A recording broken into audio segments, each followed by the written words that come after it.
Hello friends, कैसे हैं आप सभी लोग।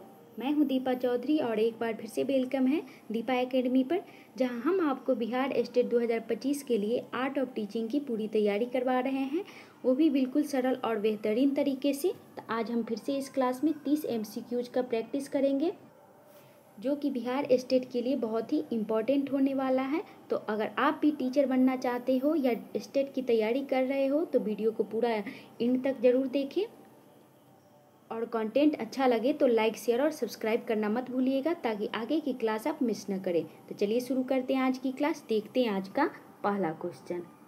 तो पहला क्वेश्चन है हमारे स्क्रीन पर।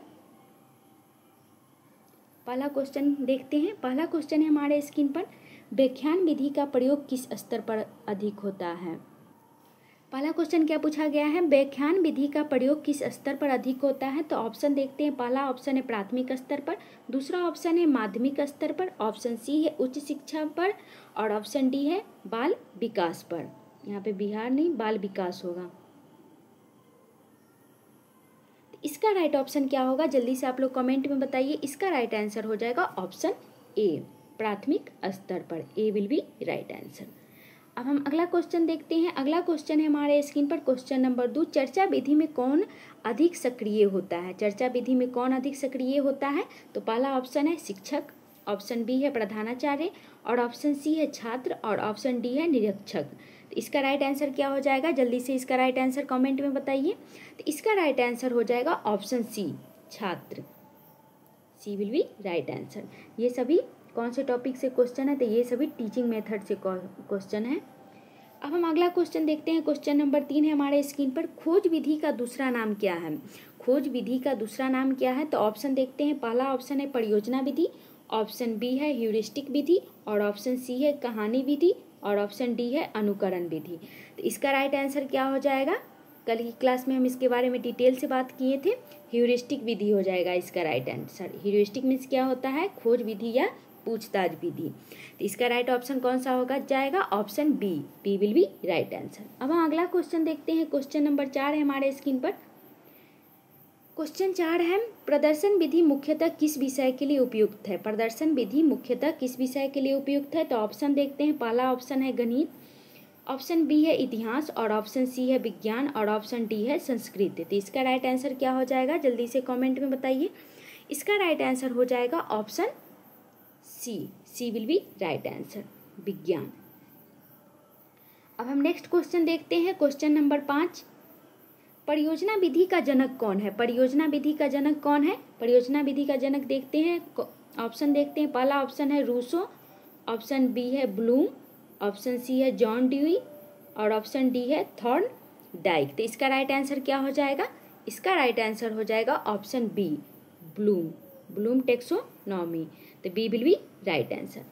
अब हम अगला क्वेश्चन देखते हैं। क्वेश्चन नंबर 6, खेल आधारित शिक्षण विधि को क्या कहते हैं। खेल आधारित शिक्षण विधि को क्या कहते हैं। तो ऑप्शन देखते हैं गतिविधि विधि, ऑप्शन बी है प्लेवे विधि, ऑप्शन सी है प्रयोगात्मक विधि, और ऑप्शन डी है पारंपरिक विधि। तो इसका राइट आंसर क्या हो जाएगा, इसका राइट आंसर हो जाएगा ऑप्शन बी, प्लेवे विधि, play way method. B will be right answer. अब हम अगला क्वेश्चन देखते हैं। क्वेश्चन नंबर 7 है हमारे स्क्रीन पर, लर्निंग बाय डूइंग का संबंध है किससे है। व्यवहारवाद से है, जॉन डूई से है, पॉवलेव से है, स्किनर से है। तो लर्निंग बाय डूइंग का संबंध किससे है, इसका राइट आंसर क्या हो जाएगा, जल्दी से कमेंट में बताइए। तो इसका राइट आंसर हो जाएगा ऑप्शन बी, जॉन डूई से है। B will be right answer. अगला क्वेश्चन देखते हैं। क्वेश्चन नंबर 8 है हमारे स्क्रीन पर, समस्या समाधान विधि में छात्र क्या करता है।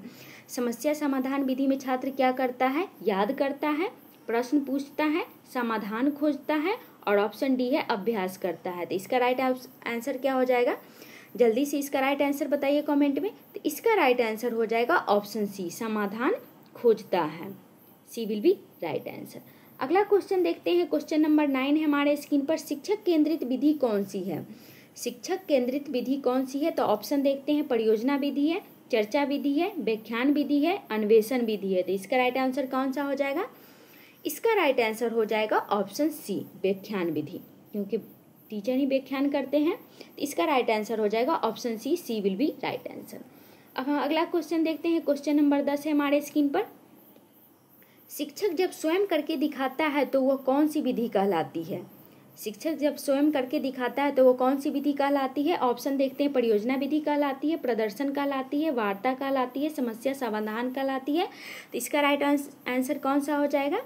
जल्दी से कमेंट में बताइए। तो इसका राइट आंसर हो जाएगा ऑप्शन सी, वार्ता विधि कहलाती है। सी विल बी राइट आंसर। अब हम अगला क्वेश्चन देखते हैं। अगला क्वेश्चन है हमारे स्क्रीन पर, शिक्षण सिद्धांत गुण और उद्देश्य से। क्वेश्चन देखते हैं, शिक्षा का मूल उद्देश्य क्या है? शिक्षा का मूल उद्देश्य क्या है? मूल, प्रमुख, ये सब अलग अलग होता है, तो क्वेश्चन पर डिपेंड करता है और ऑप्शन पर भी। तो शिक्षा का मूल उद्देश्य क्या है? परीक्षा पास कराना, नौकरी पाना, स्वर्णिम विकास करना, जानकारी प्राप्त करना। तो इसका राइट आंसर क्या हो जाएगा? जल्दी से कमेंट में बताइए। तो इसका राइट आंसर हो जाएगा ऑप्शन बी। इसका राइट आंसर कौन सा हो जाएगा? मूल उद्देश्य क्या होता है? नौकरी पाना? नहीं, इसका राइट आंसर हो जाएगा स्वर्णिम विकास। सी विल बी राइट आंसर। अब हम अगला क्वेश्चन देखते हैं। क्वेश्चन नंबर 12, एक आदर्श शिक्षक की मुख्य विशेषता क्या होती है? ऑप्शन देखते हैं, अनुशासन सिखाना, डराना, प्रेरित करना, और ऑप्शन डी है परीक्षा लेना। तो इसका राइट आंसर क्या हो जाएगा? कमेंट में बताइए। इसका राइट आंसर हो जाएगा ऑप्शन सी, प्रेरित करना, मोटिवेट करना। सी विल बी राइट आंसर। अगला क्वेश्चन देखते हैं। क्वेश्चन नंबर 13 है, ज्ञात से अज्ञात की ओर किसका सिद्धांत है? ज्ञात से अज्ञात की ओर किसका सिद्धांत है? तो शिक्षण सिद्धांत है, अधिगम नियम है, सी है मूल्यांकन सिद्धांत है, और ऑप्शन डी है व्यवहार सिद्धांत है। तो इसका राइट आंसर क्या हो जाएगा? जल्दी से कमेंट में बताइए। तो इसका राइट आंसर हो जाएगा ऑप्शन ए, शिक्षण सिद्धांत है।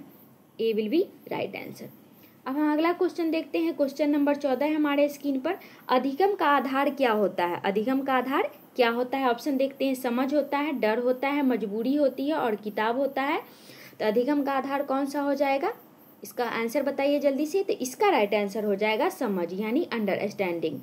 ए विल बी राइट आंसर। अगला क्वेश्चन देखते हैं। क्वेश्चन नंबर 15 हमारे स्क्रीन पर, शिक्षा एक सतत प्रक्रिया है, इसका अर्थ है केवल विद्यालय में होता है, जीवन भर चलता है, परीक्षा से सीमित है, ऑप्शन डी है बचपन तक होता है। तो इसका राइट आंसर क्या हो जाएगा? जल्दी से कमेंट में बताइए। सतत प्रक्रिया के बारे में हम कल की क्लास में पूरे डिटेल से पढ़े थे। तो इसका राइट आंसर हो जाएगा ऑप्शन बी, जीवन भर चलता है। शिक्षा क्या है? जीवन भर चलता है। तो B will be right answer. हम जीवन भर कुछ न कुछ सीखते ही रहते हैं। अगला क्वेश्चन देखते हैं। क्वेश्चन नंबर 16 हमारे स्क्रीन पर, प्रभाव का नियम किसने दिया है? प्रभाव का नियम किसने दिया है? थॉर्नडाइक ने दिया है, स्किनर ने दिया है, वाइगोत्स्की ने दिया है, और पावलोव ने दिया है, पावलेव ने दिया है। तो इसका राइट आंसर क्या हो जाएगा? इसका राइट आंसर हो जाएगा ऑप्शन ए, थॉर्नडाइक ने दिया है। ए विल बी राइट आंसर। अगला क्वेश्चन देखते हैं। क्वेश्चन नंबर 17 है हमारे स्क्रीन पर, एक अच्छा शिक्षक वह होता है जो डांटे नहीं, प्रेरित करे, किताब पढ़ाए, जल्दी छुट्टी दे दे। तो डांटे नहीं, इसका राइट आंसर कौन सा हो जाएगा? ऑप्शन ए, प्रेरित करे ये भी हो जाएगा, किताब पढ़ाए ये भी होगा, जल्दी छुट्टी दे दे, और डांटे नहीं। तो इसमें से बेस्ट ऑप्शन ढूंढना है। एक अच्छा शिक्षक वह होगा जो बिना डांटे समझाए अच्छे से। तो ए विल बी राइट आंसर। अगला क्वेश्चन देखते हैं। क्वेश्चन नंबर 18 हमारे स्क्रीन पर, प्रेरणा किसे कहते हैं? अनुशासन को कहते हैं, डराना कहते हैं, कार्य के लिए प्रेरित करना कहते हैं, और ऑप्शन डी है सजा देना कहते हैं। तो इसका राइट आंसर कौन सा हो जाएगा? कार्य के लिए प्रेरित करना। सी विल बी राइट आंसर। अगला क्वेश्चन देखते हैं। क्वेश्चन नंबर 19, सीखना किसे कहते हैं? सीखना किसे कहते हैं? ज्ञान प्राप्ति को कहते हैं, व्यवहार में अस्थायी परिवर्तन को कहते हैं, परीक्षा पास कराना कहते हैं, याद रखना कहते हैं। तो इसका राइट आंसर कौन सा हो जाएगा? ऑप्शन बी हो जाएगा, व्यवहार में अस्थायी परिवर्तन। B will be right answer. अगला क्वेश्चन देखते हैं। क्वेश्चन नंबर 20 है हमारे स्क्रीन पर, शिक्षा का विज्ञान किसे कहते हैं? शिक्षा का विज्ञान किसे कहते हैं? शिक्षा शास्त्र को कहते हैं, मनोविज्ञान को कहते हैं, दर्शन शास्त्र को कहते हैं, जीव विज्ञान को कहते हैं। तो इसका राइट आंसर कौन सा हो जाएगा? ऑप्शन सी, दर्शन शास्त्र को कहते हैं शिक्षा का विज्ञान। सी विल बी राइट आंसर। अगला क्वेश्चन देखते हैं। क्वेश्चन नंबर 21 है, ब्लूम टेक्सोनोमी का अंतिम स्तर कौन सा है? क्वेश्चन पूछा जा रहा है, ब्लूम टेक्सोनोमी का अंतिम स्तर कौन सा है? विश्लेषण है, निर्माण है, स्मरण है, समझ है। तो इसका राइट आंसर कौन सा हो जाएगा? जल्दी से कमेंट में बताइए। तो इसका राइट आंसर हो जाएगा ऑप्शन बी, निर्माण। B will be right answer. अगला क्वेश्चन देखते हैं। क्वेश्चन नंबर 22 है हमारे स्क्रीन पर, सतत और व्यापक मूल्यांकन सीसीई का उद्देश्य क्या है? तो सीसीई का फुल फॉर्म हम कल आपको बताए थे, तो इसका जवाब आप लोगों को कमेंट में देना है। सीसीई का फुल फॉर्म आप लोग कमेंट में लिख कर बताइएगा। जो भी कमेंट में लिखेंगे उनका हम नाम अनाउंस करेंगे नेक्स्ट क्लास में।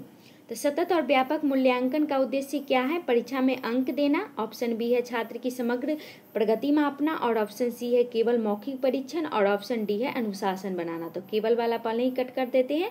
अब ए और बी और डी में देखते हैं, तो इसका राइट आंसर क्या हो जाएगा? फटाफट से कमेंट में दीजिए। तो इसका राइट आंसर हो जाएगा ऑप्शन डी, अनुशासन बनाना।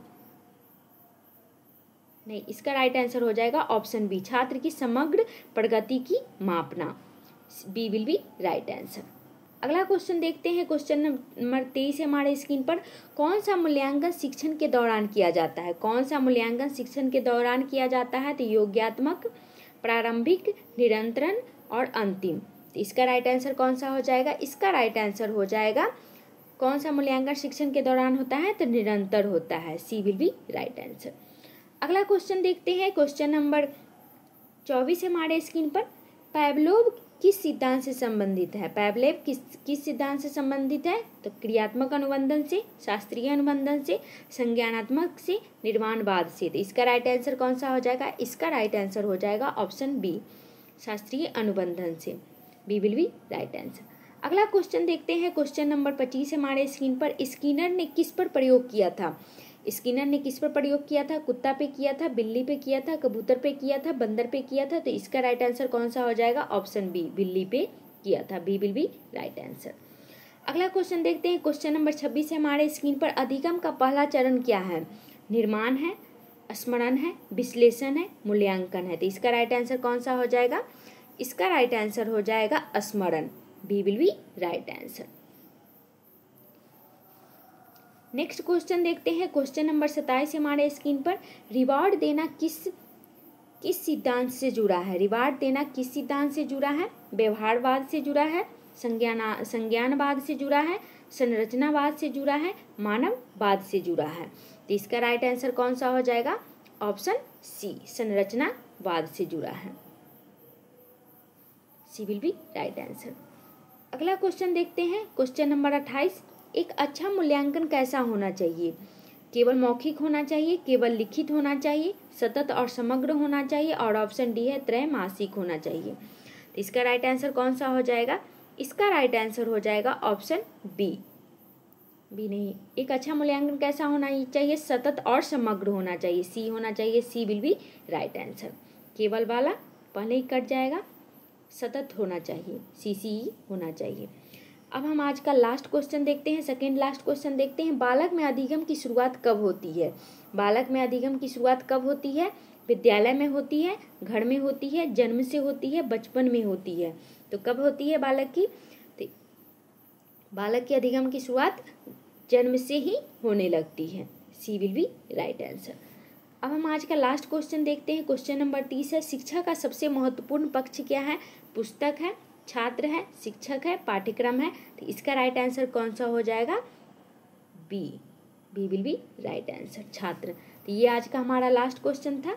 कैसा लगा क्लास? कमेंट में ज़रूर बताइएगा।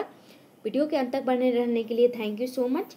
और वीडियो को लाइक कीजिए, शेयर कीजिए और चैनल को सब्सक्राइब कीजिए, ताकि नेक्स्ट क्लास की नोटिफिकेशन आपको समय पर मिल जाए। और वीडियो कैसा लगा इसका फीडबैक कमेंट में ज़रूर दीजिएगा। तो आज के लिए बस इतना ही। अब मिलते हैं नेक्स्ट क्लास में। जय हिंद, जय भारत।